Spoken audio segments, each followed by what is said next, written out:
you some 5 quick tips on how to humanize yourself and really deeply connect with your kids. That's right, how to humanize ourselves is really, really important, especially if you've got kids over age 12.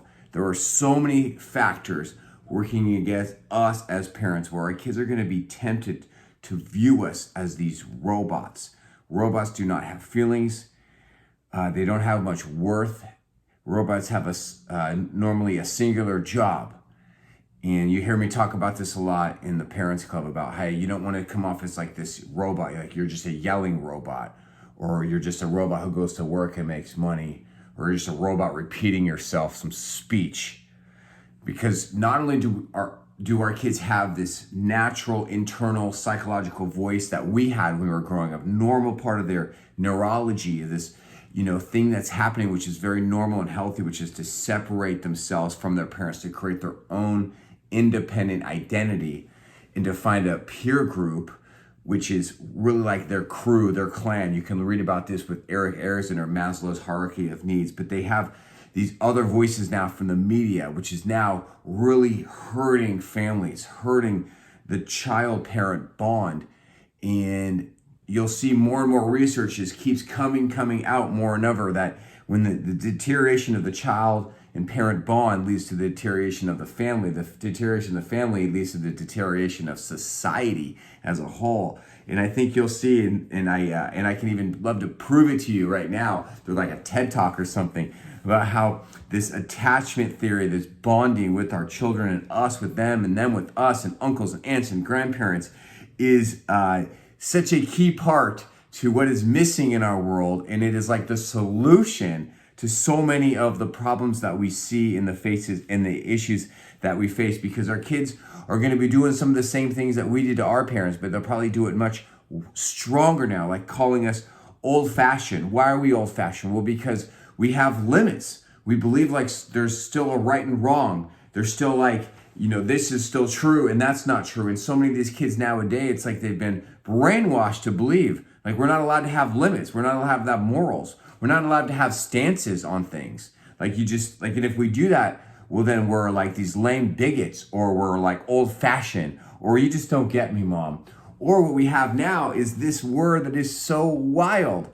We have this word called toxic out there. It's like, can you ever imagine, being 17 years old and calling your parents toxic or calling somebody toxic? It's like this strong word. And we see a lot of this is happening through Instagram. It's happening all over Instagram, where there's this movement of cutting toxic people out of your life. And it's like, gets a lot of likes. And really what it's doing now is just creating a generation of kids who struggle with conflict communication, who just cut people off through a screen. And now they're even doing it to some of their family members, which is called estrangement, which is so painful. I've had personal and professional a lot of experience with estrangement, and there's hope for all these things, by the way. And now we've got this new term here. We got gaslighting going on. Have you heard that one yet? If you got a teenager, then you might have heard it, or you'll hear it soon. You're gaslighting me. Don't gaslight me. It's like, what? You don't even know what gaslighting means. How can I be gaslighting you?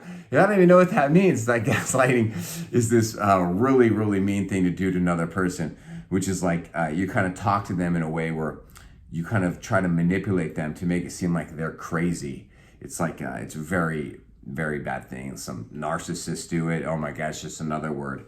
Like I say, half the people that, some people know are narcissists. My ex is a narcissist, or I'm married to a narcissist, or my kid's parent is a narcissist. And so we have all these things that are dehumanizing self. And there's all this, some really interesting theories even about why we have this, so many of these zombie shows, which are really popular. They're kind of phasing out now, like Walking Dead. But with the zombies, and we kill zombies, and we video games with killing zombies. Because what is a zombie? A zombie is like an ex-human being, which is now like not a human being. And because they're not a human being, they're like easier to kill. And I know I'm just kind of being over dramatic with this, but it's just like another next level symptom of like the dehumanization of the human being figure. So how do we humanize ourselves and really connect even with the most difficult kids? Now, in a few minutes, I'm going to read these 2 emails from Parent Club members that sent me. And one of them is really challenging, and then one is challenging but not as challenging. And so if you are one of those parents that wrote me anonymously and want to get my feedback, or if you're here with me live, well then yeah, you can choose to make yourself, what's the opposite of anonymous? I guess would be known or anonymous. I don't even know.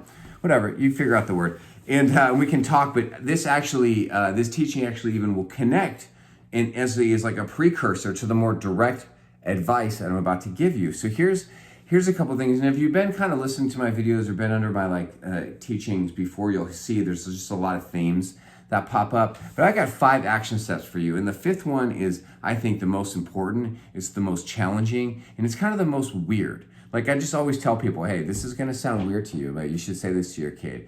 And then they look at me and they're like, Dad, that is weird. I was like, hey, would you ever imagine saying that to your parents? Like when you were 10, or when you were 20? It's like, never, right? But can you imagine what's gonna happen when you say this to your kid? That would be tool number 5. And how it kind of builds up. I'm just gonna go through them really quickly because I do a lot of teaching on this and I don't wanna bore you. And there's a lot of other, videos you can watch where I expand on these things. The first tip would be to share sadness. Now, sadness is a totally underrated emotion. They even made a whole movie about it. It's called Inside Out, where this character, Riley, moves from Minnesota to San Francisco, and she suppresses sadness. And all these other emotions are just going wackadoodle. So joy is also suppressed. And then you get rage and jealousy and fear are just going wild. And in human beings, we don't read emotions. We don't read anger or rage as well as we do sadness. But sadness is extremely inviting. Sadness helps people to see things that are going on. So many of us, we didn't grow up with parents who modeled sadness to us. I did not. And so I don't think I ever said I feel sad until I was probably in my 30s, and I'm 44 now. But I realized, does that mean I was never sad? Well, come on now, don't be freaking weird now. Actually, I'm talking to myself. Of course I was sad, but then why did I say I was sad?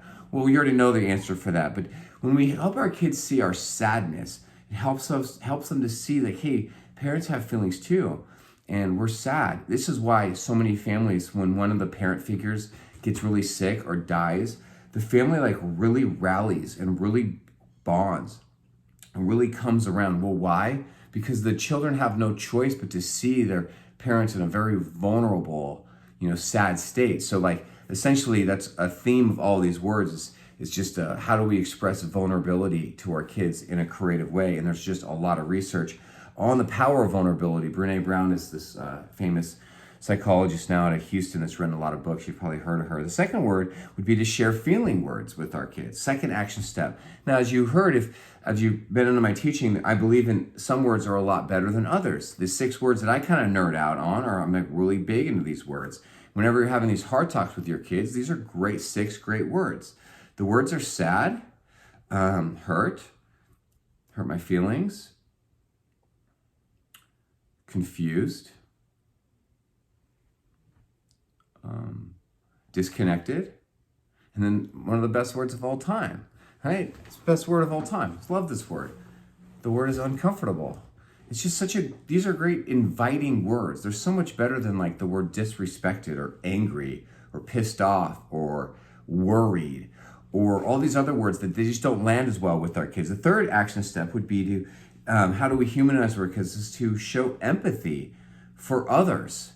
Have empathy for them. Have empathy for the world around you. Our world sucks at freaking empathy. And our nation sucks at empathy. I didn't even know what empathy was until I was 30s. Again, why? Well, because I never took a class on empathy. My parents didn't model it.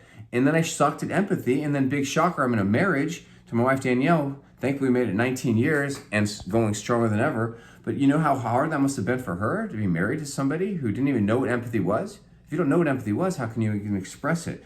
It's just a beautiful word, and it just changes the world. Empathy literally changes the world. It literally is the key to unlocking human connections, empathy.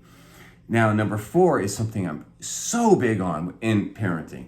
I have a tool I teach about it a lot. I'm going to teach about it in a few minutes here with one of these parents, which is to share confusion. Share confusion. Yeah, that's starting when your kids are age 2. It's not too early. Now, share sadness, share feeling, share empathy, and share your confusion, because parenting is so freaking confusing. You don't know what to do. So what we end up doing is we end up just doing something that we feel is right, but we end up not sharing that confusion with our own children. Instead, one of the best tools that I call it is shared problem solving, right? It's like, I don't know what to do here. What do you think we should do? And then now you're engaging their psychology in problem solving, in equality. Well, I don't know what we should do. I mean, we could do consequences for you again, but I don't really want to do that. What do you think we should do here? Yeah, I'm trying to get your attention on this topic, but it doesn't seem to be going through to you. So I don't know, what should we do? Well, yeah, we got a problem because, you don't really want to hang out with Grandma and Grandpa on Christmas Day, but I want you to hang out with Grandma and Grandpa on Christmas Day. They're my parents. I believe in family. Oh, they're so old, they're so annoying, blah, blah, blah, blah, blah. I just want to be on my friends on Christmas Day. We already with them on Christmas Eve. Right, well, we got a problem here because this is something that's really important to me. Quality family time. We only get to see Grandma and Grandpa. I love them. They love you. So what are we going to do here? So shared problem solving. Now here comes the fifth one. So into this. All right, so now that you're sharing all this, a lot of parents might be rolling their eyes at this point. Well, yeah, I've already done that. It doesn't go well. My kids don't care about my feelings. They dehumanize me. They just put a wall up. They avoid. They fight. They flight. They freeze. They do what their reactions to me. It pushes their buttons when I share their feelings. They distract. They minimize. They do all these other things. Yes, I can help you break those walls down now in this club or in private sessions, but the fifth one is wild, and it's so, so good. The fifth tool I'm going to share with you is invite them to comfort you and to co-problem solve. Right? There's no way in hell my parents would ever be like to a young Sean, so Sean, just really going through this hard time, is wondering, would you mind saying a few things to comfort me or help us through this? Sean, what do you think we should do here? Because I'm just really hurting and I kind of feel alone and I don't know what to do, man. I don't want this to hurt our relationship, right? So, because remember, parents have feelings too. We don't need our kids to comfort us. We're not codependent with our children. But if we can teach, a 7-year-old to comfort a parent, what is that 7-year-old going to be like when they're 12? If we can teach that 12-year-old to show comfort to their own sibling, not by a forced apology, what is that going to mean by the time they're 16?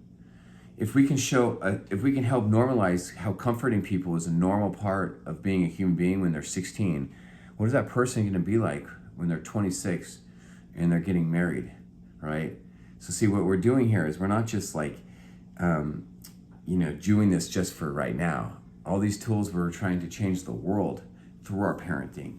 And we're trying to use ourselves as these people who have feelings. And every home is a school. And this is the parent-child relationship is a great way to learn these tools and to practice these tools. So, hey, thanks for letting me share those tips with you. I hope you find some of them helpful.